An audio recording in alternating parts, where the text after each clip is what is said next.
maxamed bal hadda inooga waran xaalka waxaa laleeyahay waxaa la marayaa meeshii ugu adkayd iyadoo dagaalka Mareykanka iyo Israa'iil ka dhanka Iiraan uu galay toddobaadkiisa afraad ayaa ololaha military waxa uu u muuqdaa in uu xaalad xasaasiya marayo oo laba khiyaar oo midba midka kale ka daran yahayna ay taagan yihiin waa mid in dagaalku si olakac ah oo u dardar-galo oo ay qayb ka noqoto in ciidamada badda ee Mareykanka ay la wareegaan kaabayaal muhiim ah oo Iiraan ku yaala si ay u abuuraan xaalad u eg inay guuleysteen. waa dhanka kale in dagaalka colaadda hoos loo dhigo la iskuna dayo in la qaboojiyo maadaama qiimo siyaasadeed iyo qiimo dhaqaale uu dagaalku yeeshay haddana lagu dhow yahay in waqtigii uu qabsaday madaxweyne Trump ee ahaa 4 week ilaa 6 week Natanz goobta la yiraahdo lagu bacriminayay ama kaabaha lagu bacriminayay nuclearka waddanka Iiraan ayaa si weyn loo weeraray iyadoo wasiirka gaashaandhigga ee Israel Katz uu ballan qaaday in duqeynta ay dardar gelin doonaan oo si weyn u dardar gelin doonaan halka dowladda Mareykankuna ay ka baalandegayso khiyaarad la xiriira in ay howlgallada military ballaariso. dhinaca kale in lagu dhawaaqo guul ayaa ayadana ka baalandegayaan Mareykanka iyo Israa'iil iyadoo xogta iyo qiimeynta lagu sameeyay xagga sirta iyo xagga dhaqaalaha ay ku riixayaan in laga soo dego dagaalka la ballaarinayo ka hor inta unan dagaalku noqon mid la isku riixdo. waa gartay waxaa laleeyahay maxamed laakiin waxaa muuqanaysa dhabbihii dagaalka uu kusii xoogaysan lahaa in hadda la qaadi rabo maxaa loola jeedaa wasaaradda dagaalka ee waddanka Mareykanka ee Pentagonka loo yaqaano waxaa miiska u saaran iyo xukuumadda Netanyahu qorshaha in ay dagaalka dardar geliyaan iyagoo agab cusub oo military isticmaalaya si ay isugu diyaariyaan dhowrka maalmood ee soo socda. waxaa la geenayaa ciidan bad oo fara badan iyo ciidan lug marinka Hormuz iyo agagaarkiisa. dowladda Mareykanku waxay ka baalandegaysaa sida warbixinada Mareykanka oo dhan ay tilmaamayaan inay ciidamo dheeraada dirto maraakiib dheeraadana ay dirto oo sida askar ciidamada badda ka tirsan oo la filayo in ay soo gaaraan badda Pacifiga ay ka soo ambabaxaan badda Pacifiga. taa waxaa barbar socota baa leeyahay in maraakiib dagaal ayagana la keenayo uu ka mid yahay USS Boxer oo iyo markabka wax dagaalka qaada ee la yiraahdo Tripoli oo labadaba ka imaanaya dhanka Japan oo ay la socdaan kumanyaal askara. ciidamadan lagu soo ururinayo bariga dhexe dowladda Mareykanku waxay isku dayaysaa in ay fursad u hesho ay ku weerari karto xeebaha waddanka Iiraan. khiyaarkaas Donald Trump uunan meesha ka saarin dhowaan marka laga gudbo in ay ku hareysan yihiin khataro badan oo xagga siyaasadda ah. waa gartay arrinta la xiriirta jasiiradda Kharaaj ee Iiraan ayaa soo laalaabanaysa maxaa jasiiradaasi si gaar ah uga dhigay mid ku jirta wararka qaybaha ugu sarreeya Kharaaj oo ah jasiiradda saliidda Iiraan inta badan ay ka dhoofto ayaa bartilmaameed u ah Mareykanka waxaana qorshayaasha Mareykanku ay u arkayaan inay la wareegaan goobtaasi in cadaadis lagu saari karo Iiraan si loogu qasbo in Iiraan ay marinka Hormuz furto iyo in la helo humaag guul ah oo ay Mareykanku ay sheegan karaan iyadoo qorshahana lagu darsaday in sidoo kale Natanz iyo galka nuclearka weerarada lagu kordhiyo si dowladda Mareykanka ay u sheegato inay guul soo heysay. hase ahaatee tilaabadaasi waxaa u tixgeliyey inay tahay xadgudub aad u weyn oo qaanuunka caalamiga ka dhana waddanka Ruushka. warbixinada qaar ayaa dabool ka qaadaya Mareykanka inuu ka baarandegayo inuu ciidamadiisa gaarka ama commandoska howlgallo u diro lagu gol leeyahay sidii lagu qabsan lahaa goobaha Iran ay nuclear ku tayageliso. khiyaaraadkaasna xogayaha guud ee hay-adda faafreebta nuclearka ee IAEA ayaa ku tilmaamay inay tahay mid khasaare iyo dhibaato keeni karta. wasiirka gaashaandhigga Israa'iil ayaa ku dhawaaqay in dagaalka Israa'iil iyo Mareykanka ee wadaan xagga duqeynta ee ka dhanka Iran in si weyn loo dardargelin doono dhowrka maalmood soo socda. waa gartay maxamed, dhinaca kale haddaynu ka hadalnay in arrintu ay faraha ka sii baxdo ama xiisad ay xoogaysato, suurtagal ma tahay in la helo wadiiqo kale oo xaaladda lagu dejinayo ama xaaladdu markaas ay ku noqon karto in dagaalka lagu soo afjaro? tilmaamaha oo dhan waxay muujinayaan Mareykanka iyo Israa'iil inay ku dhow yihiin xaddiga awood dagaal intii ku filan oo ay heli kareen oo dhan inay gaari rabaan. dhowr khiyaaraad iyo dhowr sababood ayaa ugu wacan.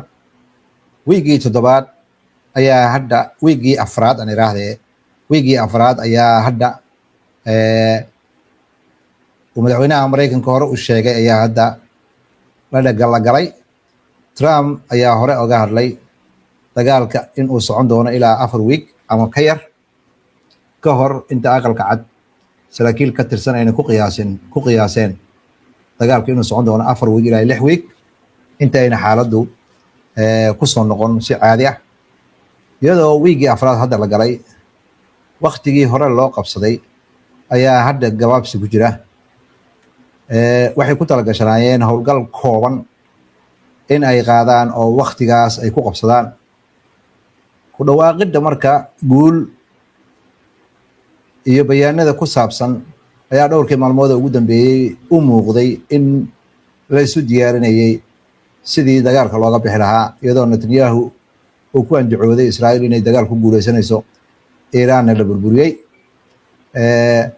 Iranna aynan mar dambe awood u yeelan doonin inay tayageliso uranium, wuxuuna saadaalinayay dagaalka in uu dagaal dhaqsaa noqonayo. halka dowladda Mareykanka madaxweynaha Trump uu ka hadlayay guul wax ku oole inay gaareen, wuxuuna sheegay in uu hadda weerarada iyo colaadda yarayn doono. xukuumadda Iran adkeysigeeda ayaa aad u weynaaday.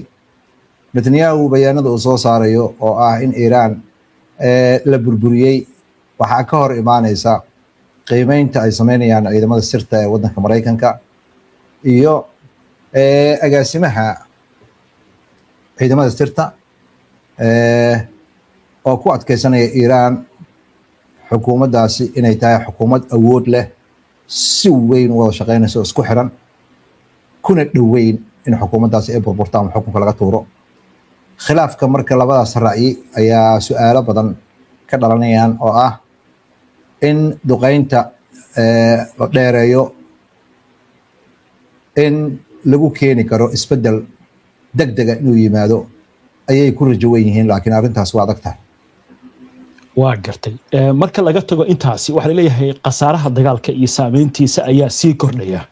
ma ahan oo keliya wadamada ku lugta leh iyo gobolka bariga dhexe, laakiin caalamka oo idil ayuu saameynaya. maxay warbixinta dhinacaasi ka sheegtay?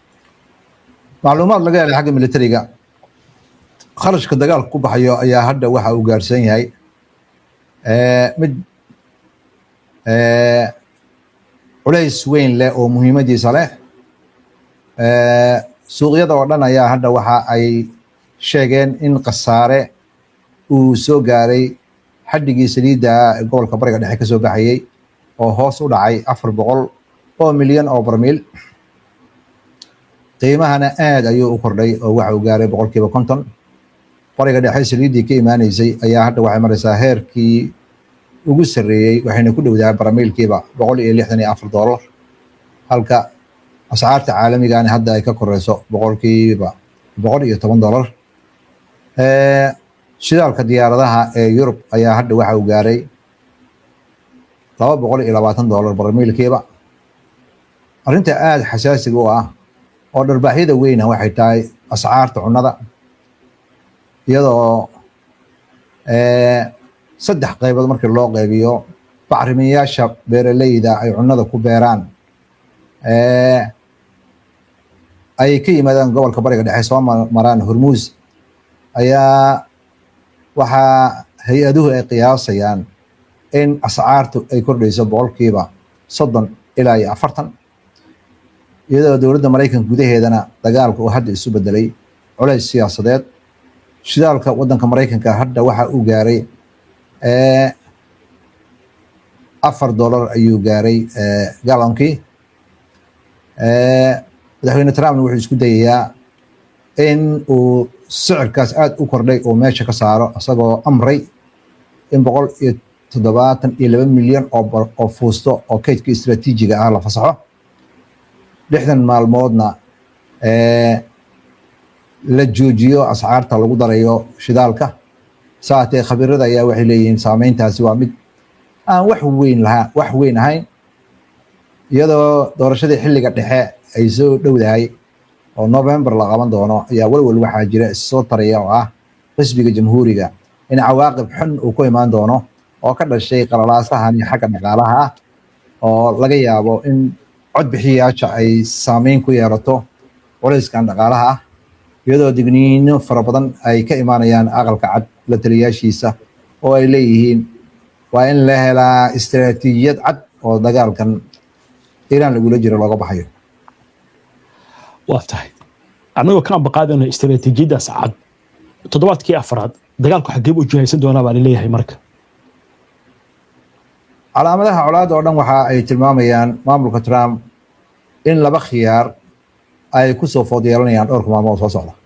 waa mide waxa uu sii wadi karaa dagaalka inuu dardargeliyo isagoo isticmaalaya ciidamadan faraha badan leh uu deegaanka geeyey oo isku dayo inuu xaalad cusub ka abuuro jasiiradda Kharij oo uu guul sheegto.